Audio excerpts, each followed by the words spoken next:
Not every business that I've started was successful. This is the story of how I lost $75,000, crashed a car, and destroyed a business in just 9 months.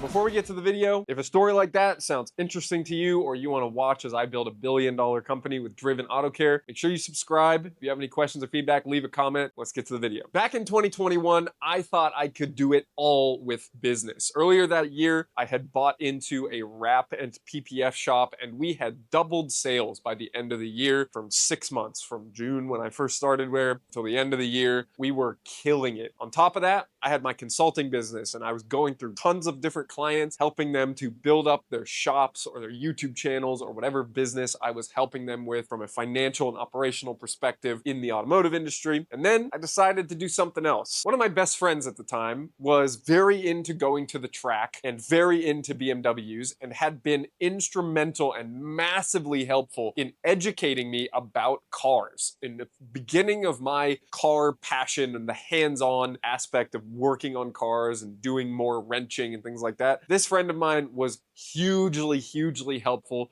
We were roommates at the time. We worked in the garage together every single day, and I didn't know the difference between a wrench and a ratchet, and he really got me from zero very far along the path of the knowledge that I have today. I was encouraging him to go and do his own thing. And it didn't need to be a big business. He didn't need to quit his job necessarily. Business that I thought that he should do, that we had kind of come up with, was a track car rental business. And the reason for this is because we were extremely passionate about going to the track, and we had discovered it kind of just by sheer force of will. We had signed up for a track day. We had done a bunch of work on our cars and taken all the risk and driven the cars 4 hours away to the track. And it was some of the most fun we ever had in our whole lives. So we wanted to be able to get others into that experience and have a little business alongside of it. That was my idea for him. I already had a couple things going. I didn't really think it was something I was going to be involved in, but as time went on, he wasn't really doing it. And that was kind of frustrating to me. So eventually I just said, you know what? Screw it. I don't have enough on my plate. Every business that I touch seems to succeed. So let's start a track car rental business. And on the morning of Thanksgiving 2021, I went and I bought the domain Thunderhill M4. I got the Instagram account Thunderhill M4, and I went on Canva with a little picture of a yellow M4, and I put a big logo across the side that said Thunderhill M4, and the Thunderhill M4 was born. The reason I called it that is, number one, I wanted an M4 track car. I felt like this purpose-built modern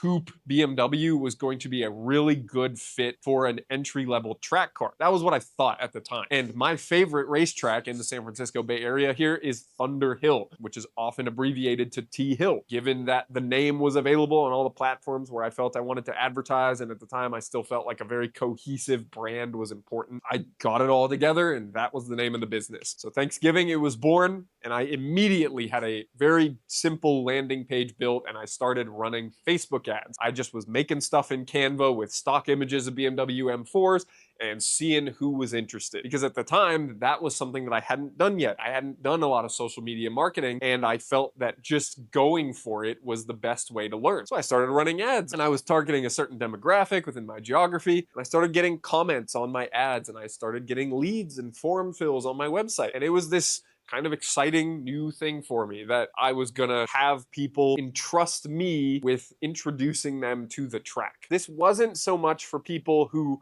wanted to go to the track occasionally. This was for people who really hadn't done it before and wanted that introductory experience. So at the same time, I had been approached previously by a race car driver. And this race car driver was interested in some side work. He didn't have all his money coming in yet from racing, though it is today, which is super cool to see. He wanted to get some work with somebody who was doing interesting things in the automotive industry in the Bay Area. And he found me on LinkedIn, reached out, and that's how we got connected. And at at the time, I basically asked him, would you mind doing some professional driver coaching for this new track car rental business that I have? And he said yes. And so that was the business model, is basically you sign up for a full day at the racetrack with both myself and a professional trainer to help introduce you to what it's like going to a racetrack. Now I needed a car. And on Christmas Eve 2021, I went out in Seattle and bought a 2016 M4 with 96,000 miles on it. In 2021, as you will recall, that was peak COVID times when there was a shortage of everything and everything was overpriced. And I paid $36,000 for this BMW M4. And after taxes and registration and dock fees and all that, it was actually over 40 grand out the door from this dealership. Now, how did I pay for this? I took out an unsecured car loan with Lightstream Capital, which is a well-known classic car lending company that takes people with really good credit and basically just writes them a check for them to potentially go and buy the car that they say they're going to go buy. So that is what I did. And I got my wife to co-sign with me, and we went in on a $50,000 car loan to buy and finance this company and the car. So I bought the car for 40 grand, and I had 10 grand with which to build this into a track car and launch the company. So in January of 2022, I road tripped the car down from Seattle to the Bay Area and ordered all the parts. Then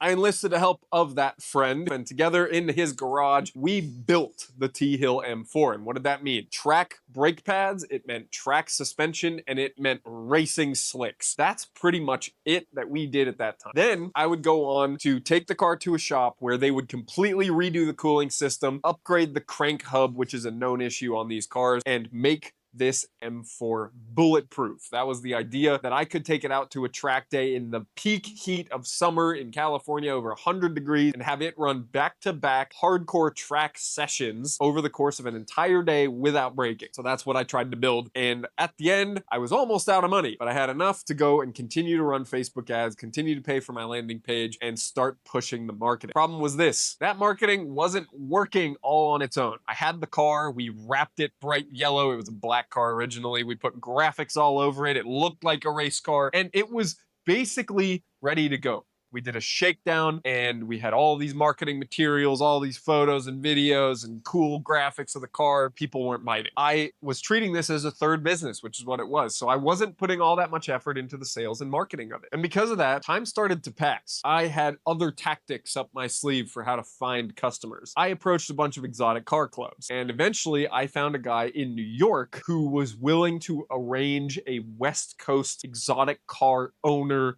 club track day with this car. And it was basically going to be a co-sponsored deal where they were going to sign up with the car or take their own car on track and do this track day. So we started preparations for that. And along the way, I got to meet some other people that were in the car club who were interested in signing up for the car. And I found Adele. And Adele was a paralegal in Orange County who had seriously built up a very good business for herself. She was recently divorced, had a bunch of money, was driving a Bentley, and she wanted to try out the track. And she was also an adrenaline junkie. So she saw it as this hype, exciting activity that she could get involved in. And she did. We got Adele signed up. And then we also got one of my friends, my college roommate, signed up as well. This product ended up being a rather serious package. And you would get telemetry data, you would get a recording of your best lap, you would get coaching from Clayton, the professional race car driver, and you would get a media package from your track day. So this required a lot of investment, along with that car being a particularly expensive car to be taken to the track. The set of tires alone cost over $2,000. That meant that this package had to cost a lot of money. So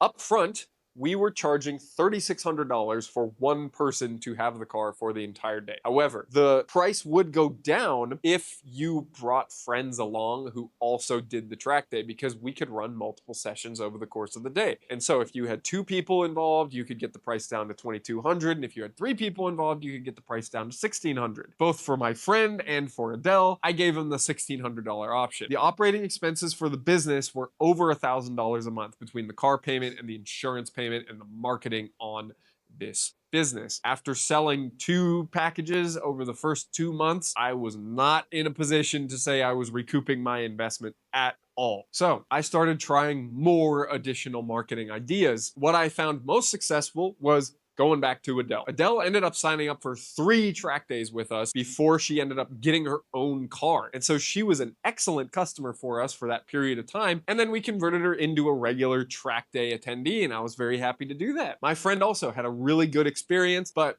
after that, he decided that it wasn't for him. Despite my medium efforts, I wouldn't call them my best efforts. I was very spread thin at that time. I just wasn't finding customers. And as the months went on, the car really developed a different use. What was that different use? I started using it myself. I started using it to compete in time attack events where I was using a very powerful, very well sorted out modern race car, basically, to compete against, in a lot of cases, Miatas, old 3 Series, just cars that really couldn't keep up. They didn't have 500 horsepower. And so I was doing pretty well in time attack events. And that's for me like an ego boost, even though my car was significantly more powerful and I was competing with cars that had a lot less power than mine, but that I justified had less weight, better handling, more experienced drivers, whatever it was. And the other M4 that was out there, well, he was actually winning. So that didn't make me look all too good, knowing that the other guy with the M4 that was out there was actually winning the time attack events and I was placing end of the top 10. Let's say. But of course, this is not making the business any money. So I get a little bit more creative with our marketing. And my idea is that I need to go shoot some crazy hype marketing video for this car. And I need to demonstrate what it's capable of. I need to show smoky burnouts. I need to show fast launches. I need to show cool cornering. And that is what's going to attract people to the business. I already had a media guy on staff. This guy was helping me to build We Are Driven. What we were trying to do with that business was essentially apparel sales at the time. And I had an employee of the wrap shop who was also helping me with that business. And I was paying him a little extra on the side to help me develop the apparel, develop the marketing plan, and really get that business off the ground. He was experienced with the sort of spirited driving and stunt work that I needed for this marketing video. And so together we devised a plan. We were going to take off the slicks from the rear of the M4 and put on the all seasons that it had come with when I bought the car. In addition, we were going to go and trailer the car up to Alameda, where there is, I believe it's an abandoned or a semi-abandoned military industrial complex sort of a thing, where there's a lot of warehouses with broken glass, not very many people driving around, and it's public roads, but it's really not that used, and it's kind of a cool setting for these cars and events like this. And so that is what we did. We got the media guy, we got the car on the trailer, we got the all-season tires, and we went up to Alameda. And the beginning of the shoot went great. Footage of this car doing donuts.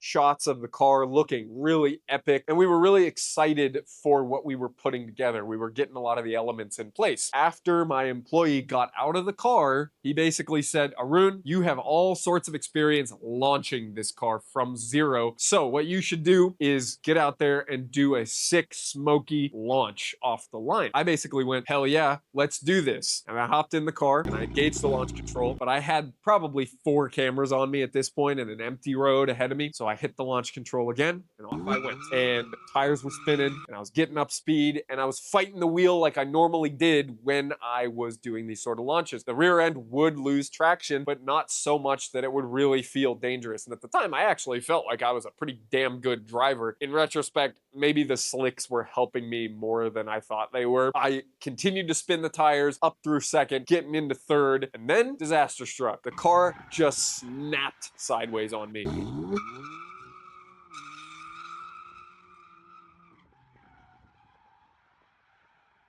Before I really knew what was happening, I was facing the complete other direction and sliding sideways and backwards across the road towards what I thought was the curb of the other side of the road. I didn't think about all of the correct things to do as a driver in this situation. Power out of the slide, hold the steering wheel in the angle of the slide, and what you'll do is you'll basically spin your tires even more, but reverse the momentum of the car, be able to spin out of the spin out. I didn't do any of that. Instead, I held the brake and held the steering wheel. Bad idea. Don't do that. There was one little detail about my surroundings that I had overlooked. There was a bus at the end of the road that I actually didn't think I was anywhere near when I spun out. And it turned out that that bus was what shielded me from the curb. So what ended up happening is I met a pillow. I got a great appreciation for side curtain airbags this day as the rear corner of the bus hit the driver's quarter panel of the M4. I guess the driver's quarter panel of the M4 hit the corner of the bus, and my head went dunk into the side curtain airbag. And so I crashed. What happened next was I was recovering from a daze. I couldn't hear very much from all the explosives from the airbags. And my first thought was, oh shit, I hit the bus. Is everybody okay? So I climbed over the center console and got out the passenger side of the car and ran around to the front of the bus. And at the front of the bus, there was nobody. And the driver of the bus looked at me from the sidewalk. And she looked at me the most disapproving look I've ever seen.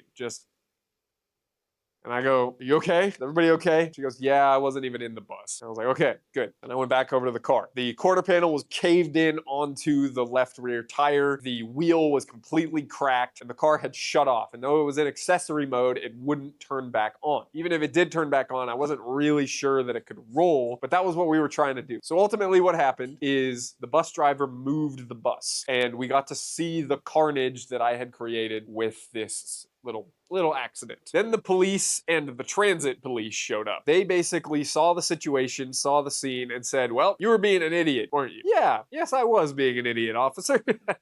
And I basically just said, yep, you can see what I did. Pretty obvious. Throw the book at me. Do your worst. I believe I deserve it, really. Like, there's not much I can really say to get out of this situation. And so that's what I did. The actual police basically said, look, transit police are here. No property damage is done except to this bus. We're just going to let them handle it. You're an idiot, but have a good day. And then the transit police officer wrote up a little report of what happened, tore off the receipt, and basically said, here's the report number. I wouldn't really worry about it too much. That panel that you hit cost 25 bucks. I guess the only consequences here was to myself. I kind of threw out my back from this deal and this car was massively damaged. The bus, a $25 panel that covered the engine on the back corner of the bus, had a small crinkle in it. The M4 sustained $29,000 worth of damage. And this basically meant completely rebuilding the entire left side unibody of the car, replacing the quarter panel, replacing the driver's door, replacing the glass, replacing all the airbags, replacing the wheel, and it basically totaled out the car. However, because it was peak COVID times, the car didn't get totaled, but I'll come back to that. So there we were. My wife was there, the media team was there, my employees were there. It was a little embarrassing. Here I was, this supposedly great driver. I am Arun Coumar, the driver, after all, and I, very rookie mistake, slammed my M4 into a bus, trying to launch it aggressively for a cool video for marketing purposes. That really wasn't going to happen anymore. And this was really what caused me to pull the plug on the business. It was losing multiple $1,000s a month between depreciation on the car and all the operating expenses for the car. And I just felt like my heart wasn't in it. I didn't have any clients. My time was stretched way too thin and it was time to give up. Somebody called roadside assistance. We got them out. They got the tow truck to lift the car onto my trailer. And the next day I brought the M4 to a body shop. Like I said,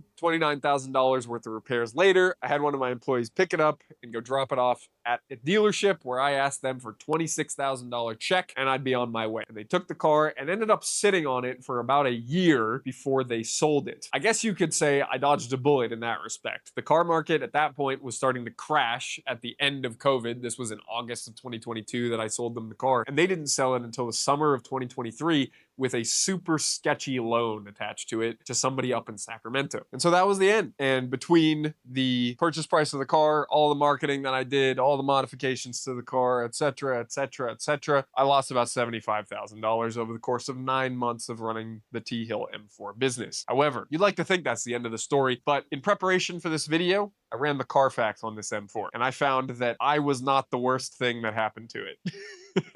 So while I might have beat it to death on the racetrack with inexperienced drivers, downshifting when they shouldn't, not upshifting when they should, driving it too hard cold, and all the rest of it, the next owner did way worse. After 2 visits to the dealership for pretty major repairs that probably cost a lot more money than he was really willing to spend, the car caught fire at 106,000 miles. I sold it to the dealership at 99,000 miles. The guy did get some use out of it. However, at 106,000 miles, it burned to a crisp. The entire front end and interior of this car completely torched to the ground. It's an unrecognizable car, and that was the end of the M4. So for that 2016 M4, I was the third owner. It was super clean when I got it. I modified it. I beat the hell out of it. The dealership may or may not have rolled back the odometer on it, and it was a pile by the time that we were done with it. And then it gets sold to a guy on a sketchy loan with a sketchy financial institution. He owns it for a year and 7,000 miles, and then it burns to the ground. And I'm very thankful to share this story in hopes that you don't think that every business that you touch turns to gold, but that you can make mistakes and learn plenty along the way. So if you enjoyed this video, make sure you leave a like. It helps us show up higher in the YouTube algorithm. And subscribe if you're not, and stay driven.